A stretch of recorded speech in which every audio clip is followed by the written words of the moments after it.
이 시간 우리에게 더하여 주시는 하나님의 말씀은 신약성경 고린도후서 4장 7절에서부터 12절까지의 말씀입니다. 신약성경 290쪽입니다. 신약성경 290쪽 고린도후서 4장 7절에서부터 12절까지 받들어 봉독하겠습니다. 우리가 이 보배를 질그릇에 가졌으니 이는 심히 큰 능력은 하나님께 있고 우리에게 있지 아니함을 알게 하려 함이라. 우리가 사방으로 우겨쌈을 당하여도 쌓이지 아니하며 답답한 일을 당하여도 낙심하지 아니하며 박해를 받아도 버림받지 아니하며 거꾸러뜨림을 당하여도 망하지 아니하고 우리가 항상 예수의 죽음을 몸에 짊어짐은 예수의 생명이 또한 우리 몸에 나타나게 하려 함이라. 우리 살아있는 자가 항상 예수를 위하여 죽음에 넘겨지면 예수의 생명이 또한 우리 죽을 육체에 나타나게 하려 함이라. 그런즉 사망은 우리 안에서 역사하고 생명은 너희 안에서 역사하느니라. 아멘. 제가 그릇을 가지고 나오진 않았습니다만 제 이 손을 갖다가 그릇이라고 생각을 하시고 이 그릇에다가 밥을 담으면 이 그릇은 무슨 그릇이 되어지죠? 밥그릇. 여기다가 국을 퍼담았어요. 그러면 이 그릇은 무슨 그릇이 될까요? 국그릇 되어지죠. 그죠? 그런데 여기다가 이제 또 찌개를 담았다고 생각해 봐요. 그러면 또 무슨 그릇 돼요? 찌개 그릇 되지 뭐. 근데 간혹 요새 그 신방을 가다 보니까 집에 개 키우는 분들이 있더라고요. 밥 먹다가 얘야 이러더라고. 이러면 그래가지고 자기 먹던 밥그릇에 밥을 좀 남겨가지고 개를 줬어. 그건 무슨 밥그릇? 그 개 밥그릇 되는 거예요. 고양이 키우는 분들도 있더라고요. 그 고양이 밥 해가지고 줬다 그러면 이거 무슨 그릇이 돼요? 고양이 밥그릇 되는 거예요. 그 그릇이 어떠한 그릇이냐? 금으로 만들었느냐? 아니면 자기 아주 비싼 걸로 만들었느냐? 아니면 뭐 노수로 만들었느냐?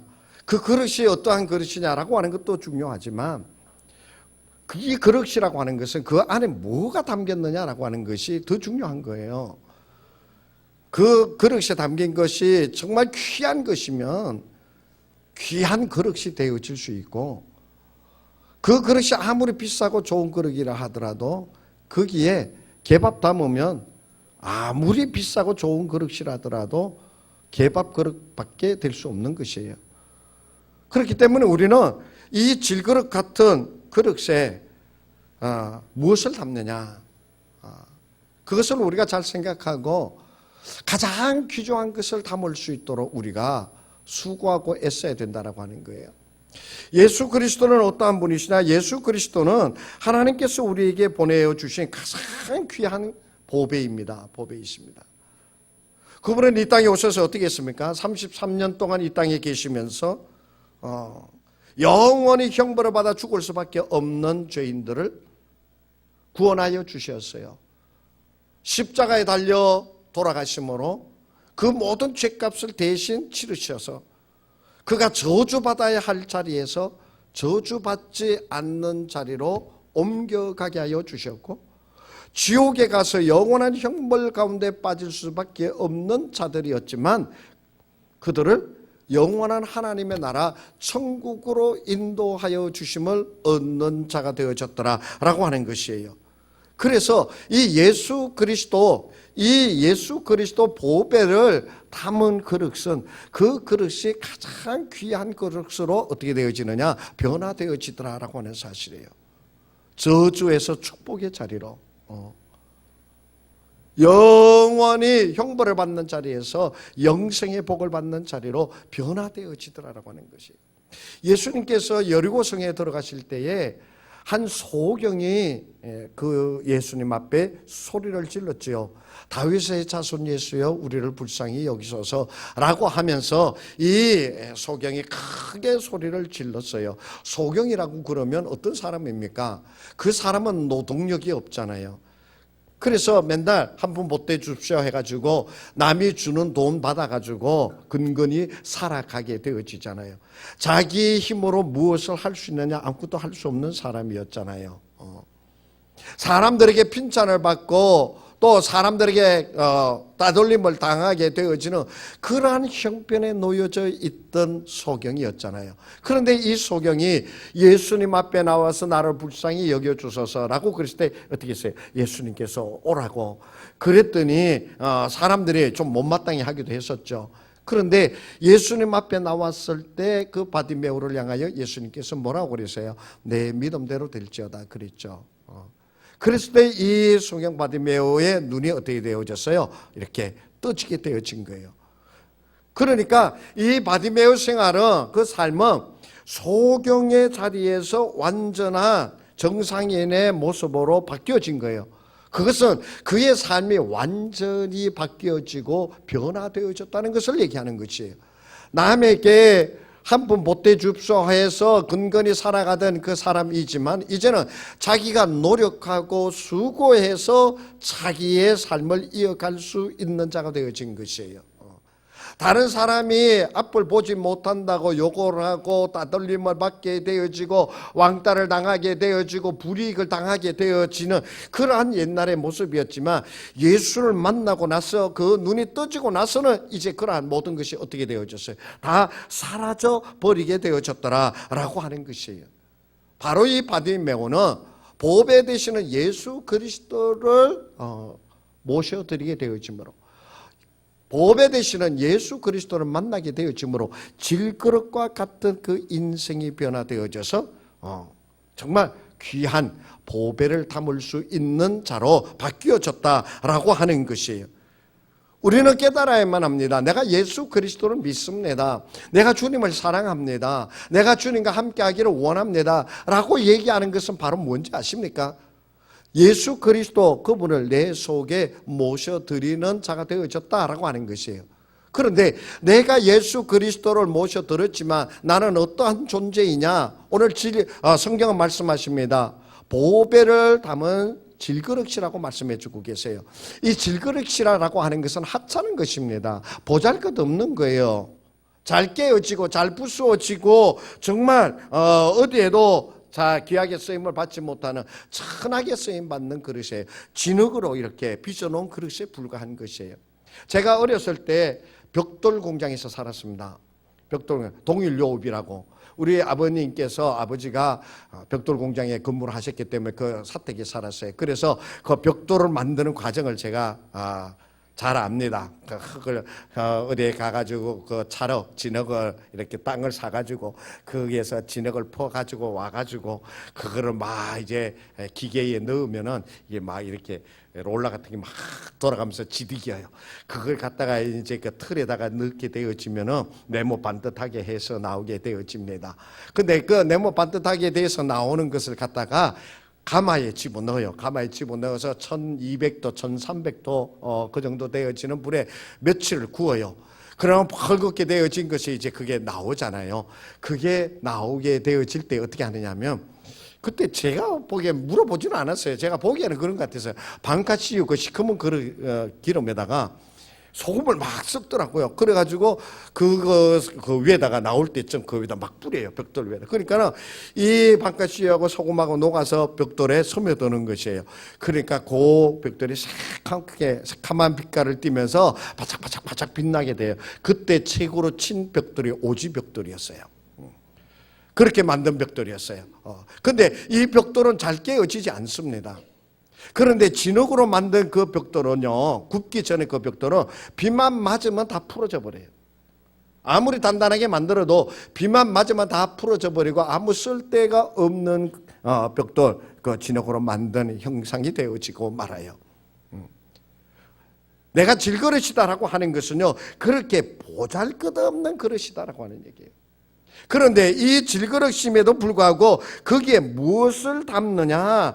예수 그리스도를 담느냐? 아니면은 그 이모 같은 신뭐 같은 거기에 매달려 있는 그런 것들을 담느냐? 달라지게 되어지는 것이에요. 예수 그리스도를 담게 되어지면 보배를 담은 자가 되어져서 어떻게 되어지느냐? 그 그릇이 빛난 새로운 존재로 변화되어진다는 거예요. 여리고성에 있던 그 소경이 예수 그리스도를 만남으로 말미암아 눈을 뜨지게 되어지고 그리고 그 인생이 변화되어진 것처럼 예수 그리스도를 모시고 있는 자는 새로운 존재가 되어지는 것이에요. 그래서 성경은 말씀하십니다.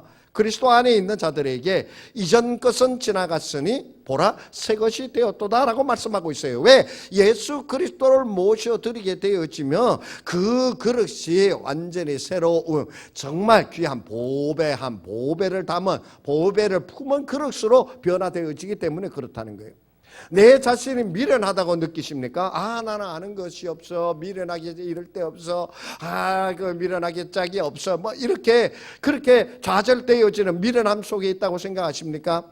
그러면 예수 그리스도가 그 심령에 미련한 자의 심령에 예수 그리스도께서 함께하여 주실 때 어떤 변화의 역사가 일어나는지 아십니까?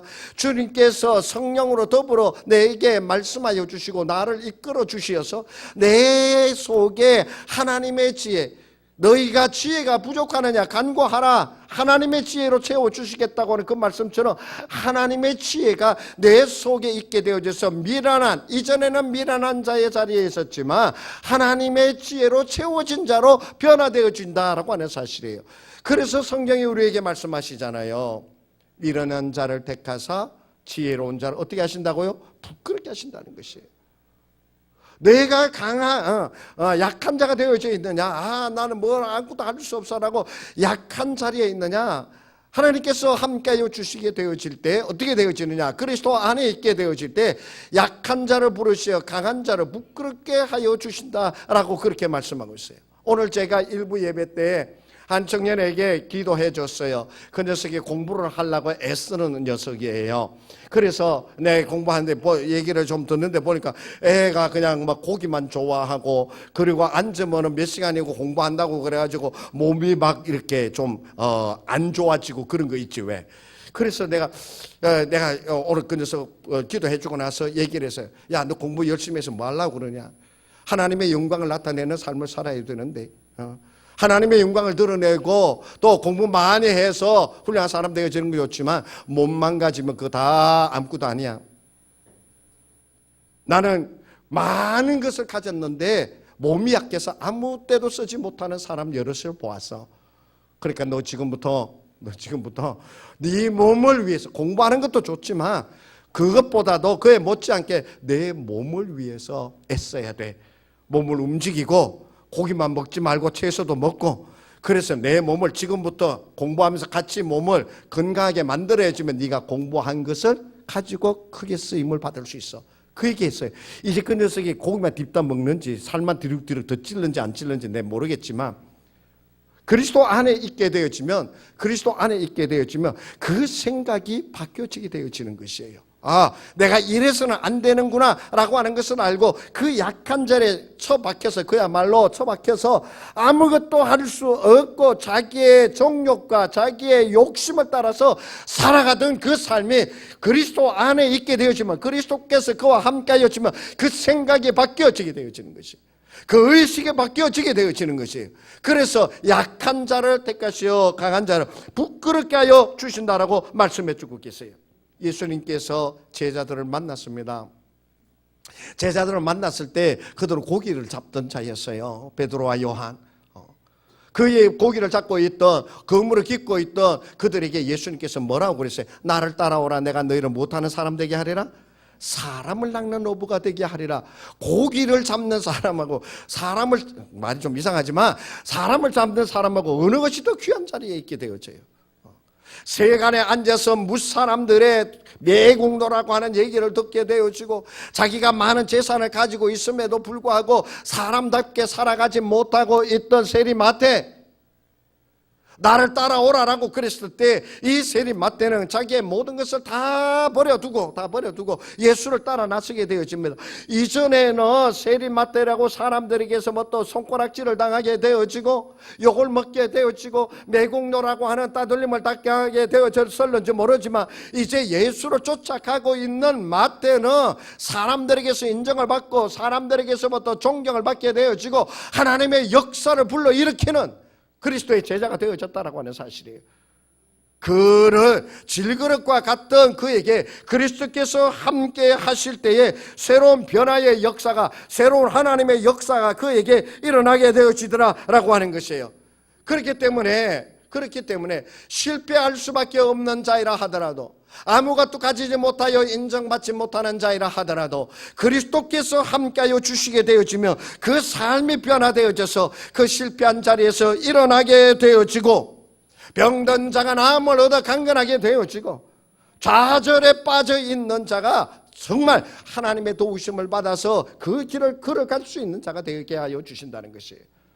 병든 자여 내게 오라, 가난한 자 내게 오라, 죄에 빠진 많은 사람들아 모두 다 내게 오라,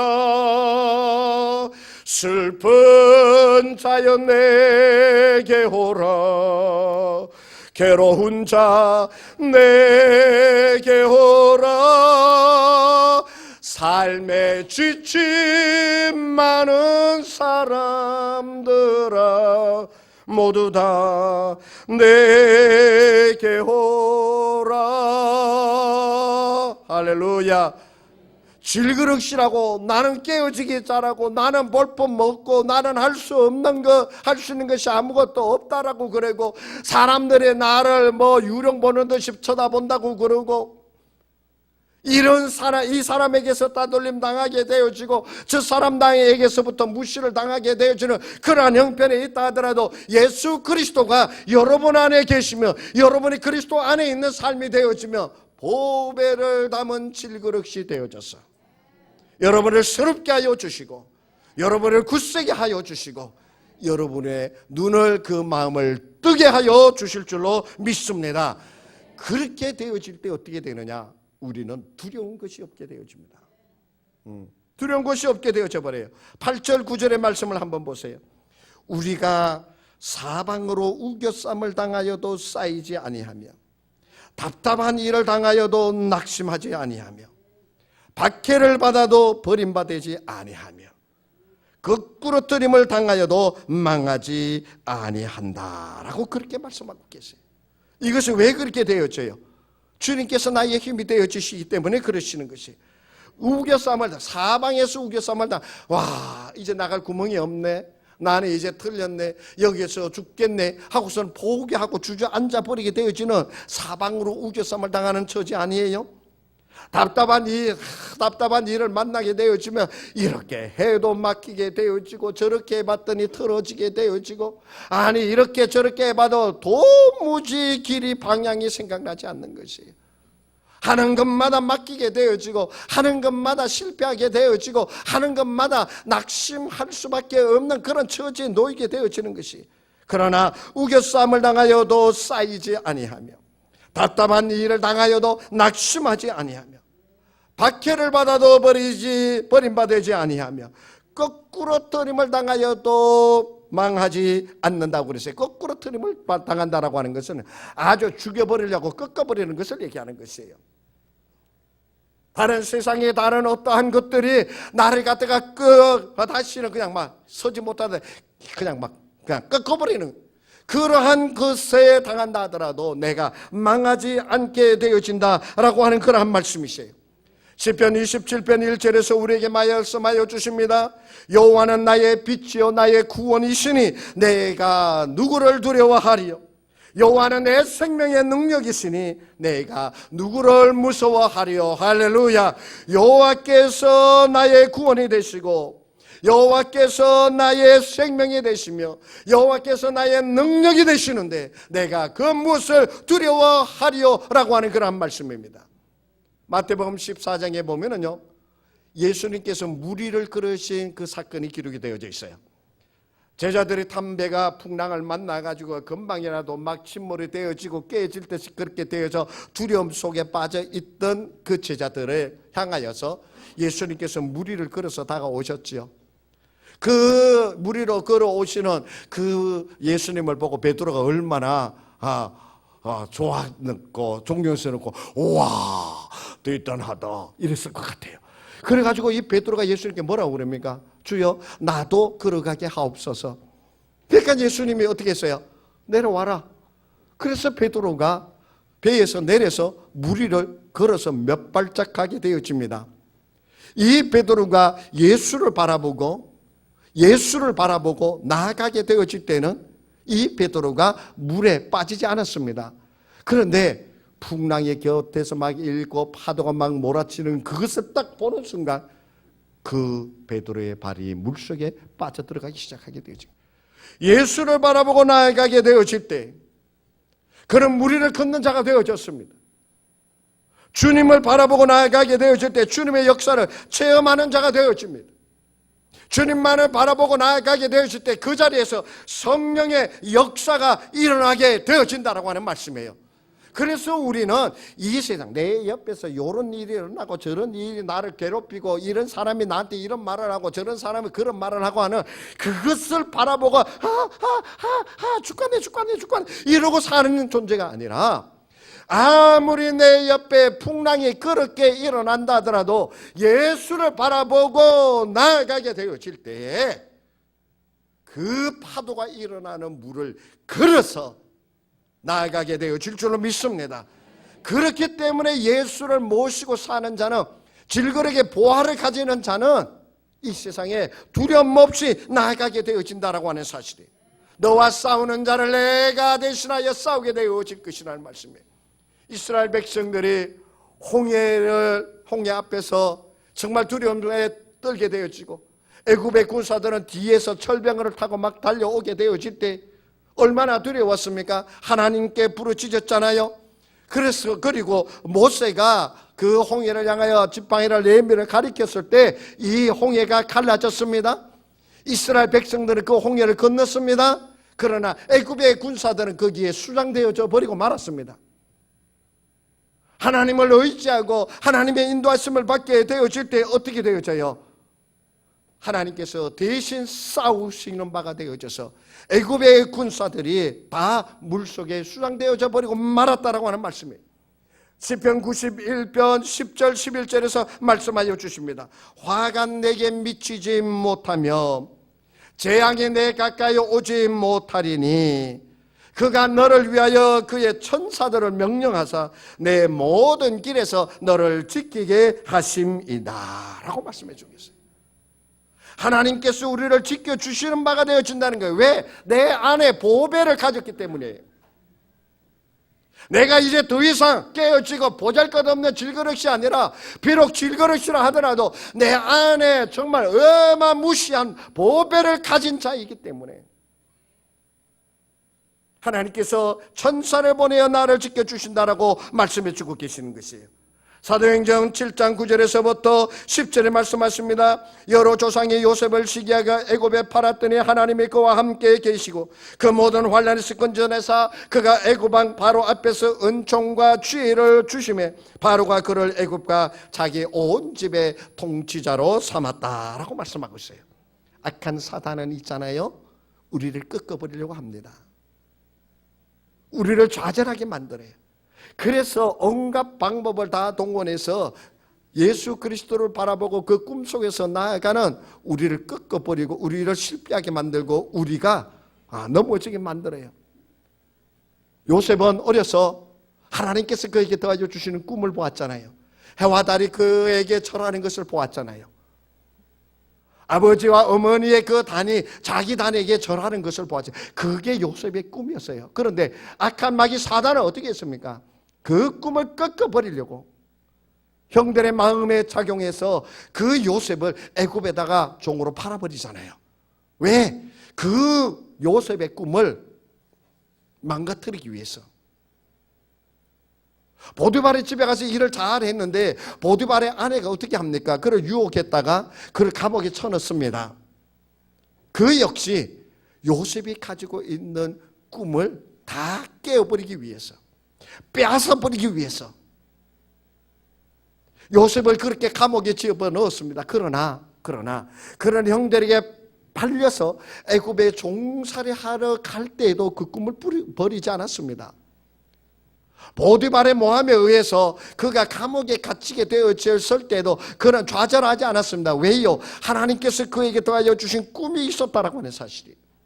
그래서 그 꿈을 가지고 다시 말하면 이 요셉이가 하나님이 함께하여 주시면 하나님을 모시고 살아가는 자가 되어졌기에 그는 어떠한 시련도 사단과 마귀가 그를 꺾어버리려고 온갖 수단 방법을 다 벌였지만 요셉은 굴하지 아니하고 끝까지 견디어서 애굽의 총리가 되어지는 하나님의 역사를 이루어가는 자가 되게 하여 주셨다라고 하는 사실이에요. 여호수아 23장 10절에서 말씀하시기를 너희 한 사람이 1000명을 쫓으리니 이는 너희 하나님 여호와 그가 너희에게 말씀하신 것과 같이 너희를 위하여 싸우심이라.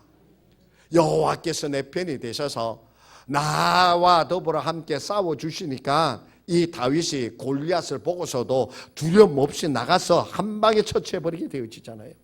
그 속에 누가 계셨기 때문에 하나님께서 그와 함께하여 주신 것을 그는 확신하기 때문에 그러신 것이에요. 보화를 가진 자는 있잖아요. 보화를 가진 자는요 담대합니다. 보화를 가진 자는 좌절하지만 할 때도 있겠지만 꺾이지 않습니다. 하나님께서 나와 함께하여 주시고 그리스도께서 내 안에 나와 함께하여 주셔서 내 힘이 되시고 나를 이끌어 주신다는 것을 깨닫게 되어지기 때문에 그는 꺾이지 않습니다. 그래서 우리는 정말 예수 그리스도 그 보화를 가진 자는요 담대한 자가 되어지고요. 그리고 어떻게 되느냐? 그는 나아가서 내 안에 그리스도 보화가 계시도다. 그리스도 예수 그리스도 그 보화가 내 안에 있도다라고 하는 것을 어떻게 해야 되느냐? 드러내는 자가 되어야 돼요. 드러내는 자가 되어야 돼요. 오늘 성경 말씀 11절의 말씀에 봅니다. 우리 살아있는 자가 항상 예수를 위하여 죽음에 넘겨지면 예수의 생명이 또한 우리 죽을 육체에 나타나게 하려 함이라. 예수의 생명이 우리 죽을 육체에 나타나게 하려 함이라. 예수의 생명을 드러내는 자가 되어져야 된다라고 하는 말씀이에요. 내가 보화를 가지고 있기만 해서는 아무 소용이 없어요. 나한테 보화가 있다라고 드러내는 자가 돼요. 내게 보화가 있다. 예수 그리스도 계시도다. 예전에 저희 어머니가 얘기해 주시는데 그랬어요. 예전에 우리 어머니 젊었을 때 부흥사 목사님이 부흥회를 하러 오시는데 앞을 못 보는 분이셨대요. 근데 그때 금리발을 해가지고 어금니에 금리발을 쫙. 그러니까 이 봉사 목사님이 설교 말씀하실 때마다 여러분께서 뭐인지 아시겠어요? 오늘도 주님의 은혜가 이러면서 그때 금리발 한 게 얼마나 비싸고 귀했어요. 그러니까 그 금리발을 드러내는 거예요. 야, 여러분께서 금리발 어금니 해놓으면은 아무 보이지도 않고 자랑거리가 못 돼. 그러니까 자랑해야 돼. 야,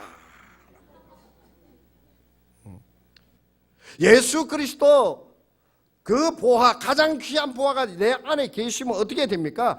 내 안에 계시는 예수 그리스도의 그 생명을 드러내는 자가 되어야 돼요. 예수 그리스도의 그 능력을 드러내는 자가 되어야 돼요.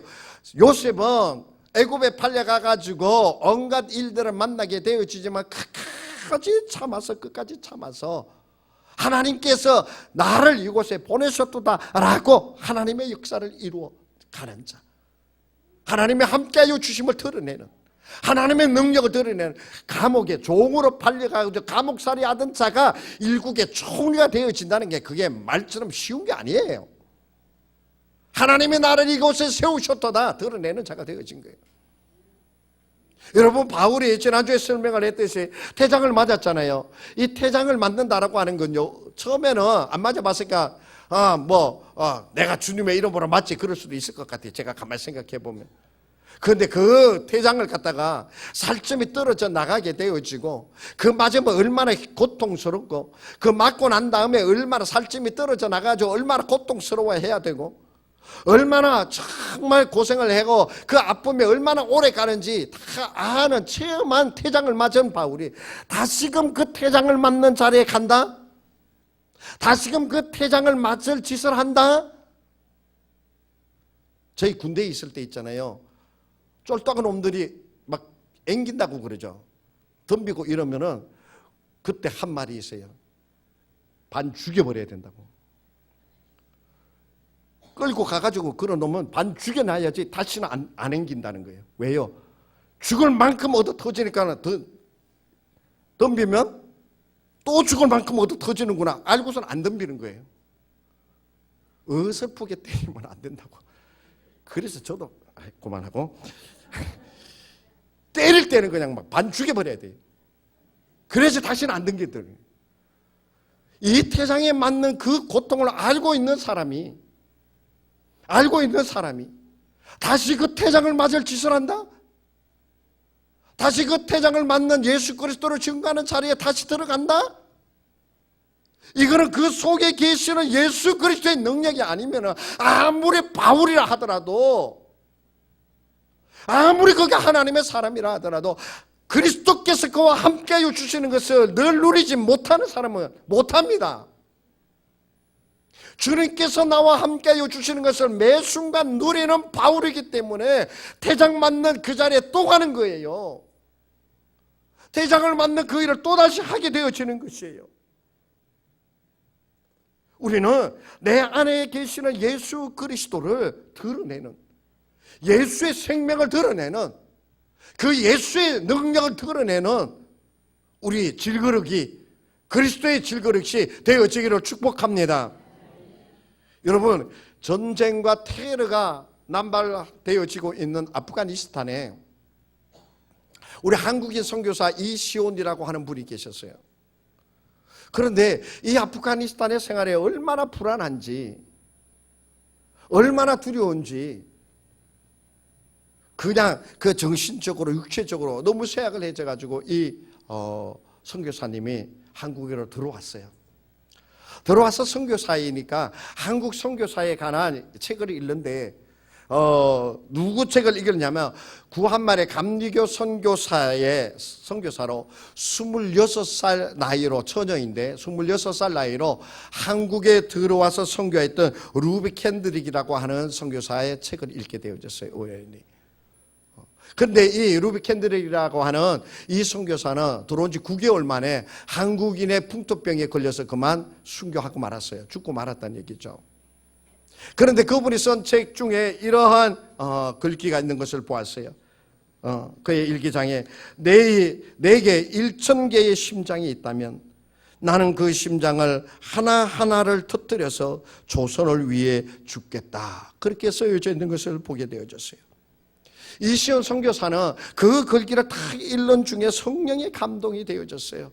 그러면서 하나님께서 그에게 말씀하시는 것을 들었어요.